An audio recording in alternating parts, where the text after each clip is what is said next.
আজকের দিনটা জানি কেমন কেমন লাগছিল, কোনো কিছুই ভালো লাগছিল না।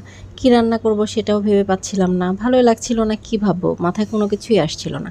তো ভাবলাম ফ্রিজ খুলে দেখি কি আছে, মাছ মাংস কোনো কিছুই রান্না করতে ইচ্ছে করছে না। ফ্রিজে অনেক রকম সবজি আছে, এর মধ্যে পটলটা হচ্ছে আমার বেশ পছন্দের একটা সবজি। তো ভাবলাম সব সময় তো ভাজি বা মাছ দিয়ে তরকারি এরকম ডিশ আমরা খেয়ে থাকি, আজকে একটু ডিফারেন্ট কিছু করা যাক। যে ভাবনায় সেই কাজ, পটল বের করে আমি কিন্তু কাজে নেমে পড়েছি।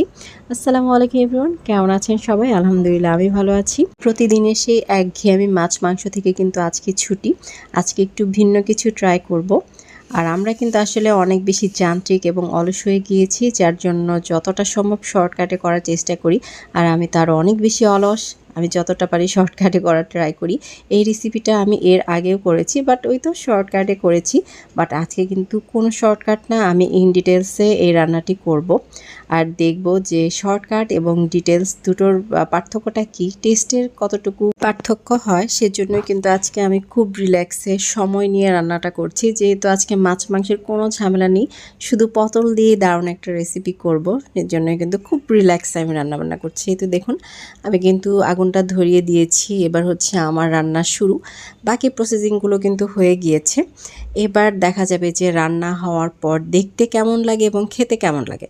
বাট এর আগে তো রান্না করতে হবে, তাই না? আর এই জন্যই কিন্তু চুলার আগুনটাও ধরিয়ে দিয়েছি এবং চুলায় একটি প্যান বসিয়ে নিয়েছি। প্যানে সামান্য তেল দিয়ে নিয়েছি এবং তেল দেওয়ার পর পটলগুলি সেই তেলের মধ্যে দিয়ে দিয়েছি। সামান্য পরিমাণ তেলই দিয়েছি, খুব একটা বেশি তেল দেইনি। সেই তেলেই হচ্ছে পটলগুলোকে আমি 50 to 70% মতো ভেজে নিব।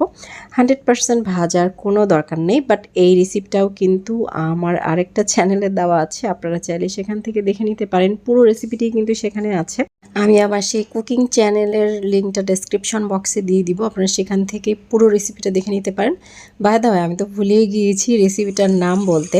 আজকে রেসিপিটা হচ্ছে পটলের দোলমা। আর আমি কিন্তু একটু ভিন্নভাবে পটলের দোলমাটা রান্না করেছি, আপনারা হচ্ছে ভিডিওটা দেখলেই বুঝতে পারবেন কিভাবে রান্না করেছি। কি A to Z সব কিছুই ওখানে আছে। এই রেসিপির সাথে সাথে কিন্তু আরও অনেক রকম রেসিপি পেয়ে যাবেন ওখানে, মাছ মাংসের রেসিপি, পিঠা, বিভিন্ন রকমের ডেজার্ট, আরও অসংখ্য রেসিপি আছে। আপনারা চাইলে দেখে আসতে পারেন। যদি চ্যানেলটা ভালো লাগে তাহলে কিন্তু অবশ্যই চ্যানেলটাকে সাবস্ক্রাইব করবেন। আর যারা ফেসবুক থেকে দেখছেন তারা কিন্তু পেজটাকে ফলো করে রাখবেন, যেন যে কোনো ভিডিও আপলোড দেওয়ার সাথে সাথে আপনারা সাথে সাথেই নোটিফিকেশন পেয়ে যান। আর এদিকে কিন্তু আমার মূল কাজ শেষ। যেহেতু আমি আস্ত পটল নিয়েছিলাম, পটলের ভেতরে যত রকম হীরা জহরত মণি মুক্তা যা ছিল সব কিছু কিন্তু আমি বের করে নিয়েছি।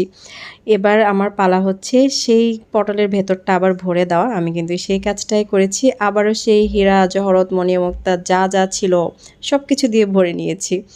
চলে এসেছি আবারও কিচেন।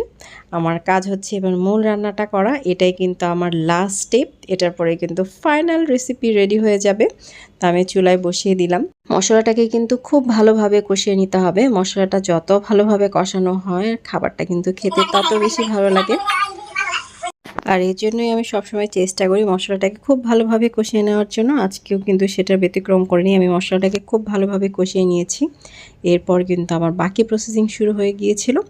আর এর মধ্যে কিন্তু বলতে বলতে সব কিছু সুন্দরভাবে কষানো হয়ে গিয়েছে। এবার হচ্ছে ফাইনাল স্টেপ, যেটা হচ্ছে পানি দিয়েছি।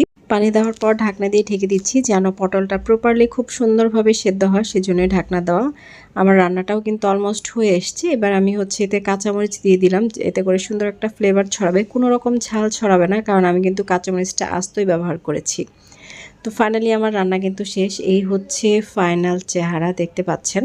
এর আগে আমি যতবার রান্না করেছিলাম আমার খেতে খুব ভালো লেগেছিল, যদিও খুব শর্টকাটে রান্না করেছি। আজকে কিন্তু কোনো রকম শর্টকাট না, একদম ডিটেলসে রান্না করেছি। আপনারা বাসায় ট্রাই করবেন, অবশ্যই তার আগে ভিডিওটা দেখে নেবেন এবং বাসায় ট্রাই করবেন এই পটলের দোলমা। খেতে আপনাদের কাছে কেমন লাগে অবশ্যই কমেন্ট করে জানাবেন। আমি খেতে কিন্তু ভীষণ পছন্দ করি, আর সেজন্যই কিন্তু আজকে একটু ভিন্নভাবে ট্রাই করলাম। আপনারাও ট্রাই করবেন, কেমন হয়েছে জানাবেন। আজকে এখানে শেষ করছি। আল্লাহ হাফেজ।